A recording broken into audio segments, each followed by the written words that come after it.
US के साथ साथ फ्रांस से भी अब रूस का तनाव बढ़ता जा रहा है। जैसा कि हम कह भी रहे थे कि यूरोपीय देशों के साथ, नेटो मेंबर्स के साथ ये तनाव बढ़ने वाला है। फ्रांस डिफेंस चीफ बर्कहार्ड का बयान सामने आया। बर्कहार्ड ने रूस को खतरा बताया है। तो देखिए, कुल मिलाकर अब जो ये स्टेटमेंट और ये जो बयान सामने आ रहे हैं, ये साफ इस तौर पर इंडिकेट करते हुए नजर आ रहे हैं कि जो युद्ध है और ज्यादा व्यापक और ज्यादा विध्वंसक होने वाला है, क्योंकि फ्रांस की तरफ से भी अब रूस को एक बहुत बड़ा खतरा बता दिया गया है। अमेरिका की जो हार्ड स्टेटमेंट्स हैं, खुद डोनाल्ड ट्रंप जिस तरह से वार्न करते हुए नजर आ रहे हैं, वो तो हमने आपको बताया ही। अब खबर क्या है ये हम आपको बता दें। दरअसल रूस वर्सेस अमेरिका की अगर हम बात करें, फिर से दुनिया खेमों में बढ़ती हुई नजर आ रही है। अगर अमेरिका की बात करें तो उसके साथ तमाम जो नेटो कंट्रीज है, चाहे वो ब्रिटेन हो या फिर इसके अलावा अगर हम इजराइल की बात करें, जर्मनी की बात करें, फ्रांस की बात करें, इटली की बात करें, ये जो खेमा है वो एक तरफ नजर आ रहा है। दूसरी तरफ अगर रूसी खेमे की बात करें तो यहां पर चीन बहुत मजबूती के साथ खड़ा है, ईरान है, बेलारूस है, नॉर्थ कोरिया है, आर्मेनिया है। तो ये जो खेमेबाजी है, ये जो खेमेबाजी है वो नजर आ रही है। और ये खेमेबाजी, मनीष, इसी बात का तो खतरा था कि कहीं ये 3 साल से चल रहा युद्ध इस तौर पर ना हो जाए जहां पर बड़ी संख्या में कई देश शामिल हो जाए। क्या वो होता हुआ आप देख पा रहे हैं क्या? बिल्कुल, देखिए, ये कुल मिलाकर फिर वही स्थिति बन जा रही है जो वेस्ट वर्सेस रेस्ट की बात आ रही है। जो पश्चिमी देश लगातार रूस को या फिर ईरान को या चीन को या दूसरे और देशों को टारगेट करते थे और उनके खिलाफ, उन पश्चिमी देशों के खिलाफ जिस तरह से रूस लामबंद किए हुए था बाकी देशों को, तो ये खेमेबाजी उसी की तरफ एक बार फिर इशारा कर रही है। लेकिन हाँ, एक बात जरूर है, इस 3 साल के दरमियान एक मैसेज रूस ने दिया है यूक्रेन युद्ध के बहाने कि जो पश्चिमी देश अमेरिका की अगुवाई में लग रहा था कि उन्हें कोई हरा नहीं सकता है, वो जो चाहे वही कर सकते हैं, ऐसा नहीं है, उनसे लड़ा जा सकता है। रूस ने 3 साल लड़ा, उन 30 देशों के खिलाफ अकेला मिलकर लड़ा। तो ऐसी स्थिति में अमेरिका या यूरोपीय देशों के लिए यह लड़ाई इतनी आसान नहीं होगी जितना उन्होंने सोच रखा था कि रूस चरमरा जाएगा, रूस खत्म हो जाएगा। ऐसा नहीं होने वाला है।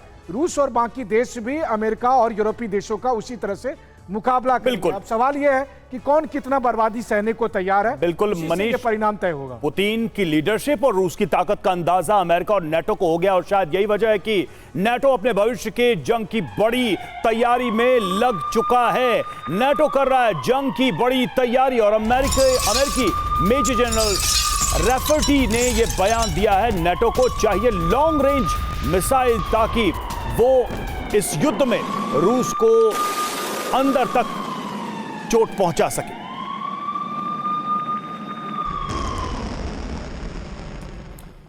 अब सवाल यह है कि क्या ईरान जैसा मिसाइल युद्ध लड़ेगा नेटो रूस के खिलाफ? दरअसल मेजर जनरल जॉन रैफर्टी की तरफ से जो बयान सामने आया उसको डिकोड करने की कोशिश कर रहे हैं। रूस को रोकने के लिए नेटो की यह तैयारी है जो सामने आ रही है। लंबी दूरी के अधिक मिसाइलों की अब जरूरत है। यानी कि हमने देखा जैसे बहुत फासला होने के बावजूद मिसाइलों से ईरान और इजराइल ने कैसे अभी हाल ही में युद्ध लड़ा। रूस की सेना 3 साल में और ज्यादा मजबूत हुई है, यह मैकार्टी की तरफ से कहा गया। क्यों आया यह बयान, यह आप समझिए, टाइमिंग को आप देखिए। यूरोप को यूएस देता है लॉन्ग रेंज मिसाइल। रूस में मिसाइल प्रोडक्शन में बहुत तेजी आई है हाल फिलहाल में।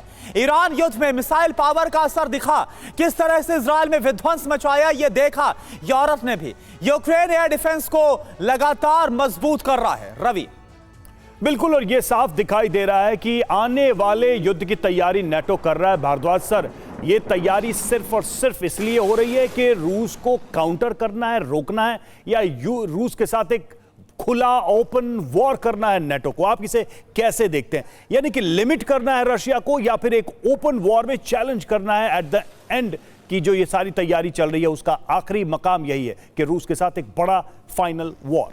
देखिए रवि, अगर इसका मूल देखा जाए, इसकी जड़ देखी जाए, जो 3 साल से युद्ध चल रहा है, तो सीधा सीधा मान के चलिए कि ये लड़ाई जो है वो रशिया और यूरोप के बीच में है और उसमें यूक्रेन को एक प्रॉक्सी के रूप में इस्तेमाल किया जा रहा था। जो नाटो एक्सपेंशन की बात हुई यूक्रेन को, उसका विरोध रशिया ने किया और क्योंकि वो ये नहीं चाहते थे कि जो थ्रेट है वो यूक्रेन बॉर्डर पार करके और जो ईस्टर्न यूरोपियन कंट्रीज़ हैं और यूरोप के कंट्रीज़ हैं वहाँ तक पहुंचे। ये बहुत एक बड़ी लड़ाई। दूसरी बात आप ये देखिए कि कैगलॉग कहाँ पर है, वो यूक्रेन में है, लेकिन रशियन जो विदेश मंत्री है वो कहाँ है, वो नॉर्थ कोरिया से अभी चाइना जा रहे हैं। वो भी अपना एक तरीके से लामबंदी अपनी खेमे को मजबूत कर रहे हैं, चाहे वो डिफेंस पार्टनरशिप हो, इकोनॉमिक पार्टनरशिप हो, सैंक्शंस की बात है उसको न्यूट्रलाइज, किसने न्यूट्रलाइज किया सैंक्शंस को? रशिया के खिलाफ वो चाइना ने किया, तो वो भी अपनी स्ट्रेटेजी में कर रहे हैं। तीसरी जो बात आती है कि देखिए अमेरिका क्या कर रहा है। अमेरिका ने कोशिश किया,